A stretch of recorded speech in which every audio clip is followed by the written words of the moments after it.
Are you going to tell us with a straight face that you have come before this committee and the American people and say, hey, we have a major, major crisis. We are losing lives. We're spending huge amounts of money. People's limbs are being amputated. We have got to act. And have you pointed a finger at those people who are the cause of the problem? Have you had the courage to take on a very powerful food and beverage industry?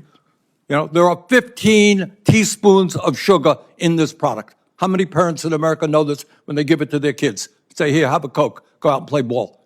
Have you done your job and your predecessors, not just you, have you done your job in alerting the American people to the danger and rallying members of Congress to stand up to the special interests who are causing these problems?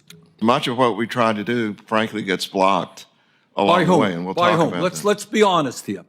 The food and beverage industry spends hundreds and hundreds of millions of dollars on lobbying and on campaign contributions.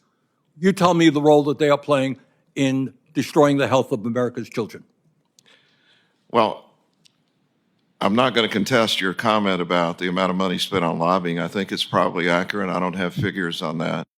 But a lot of the changes that those of us who are interested in better health would like to make are blocked at the level of legislation for reasons that but I'm still not hearing you. What is the reason that our kids are unhealthy? What role do this industry play?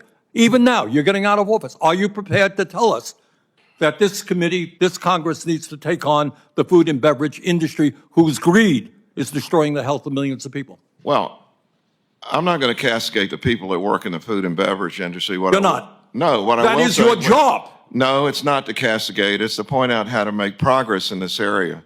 We have an industry that if you tried to change it overnight, there are farmers all over the United States who would not be able to grow the crops they're currently growing. So there needs to be a plan, and it needs to be implemented in a mature, thoughtful way across the country. I'm 100% the Academy in of favor of the Medicine change. in 2010. How many years does it take to do it? 14 years enough time? How many kids have died and gotten sick during those 14 years? It's not just kids, it's adults, of course. I want to see it change as much as anyone, but we have to do it in a way that considers all the factors that are involved protecting the in making interests of the food and beverage industry. Senator Cassidy?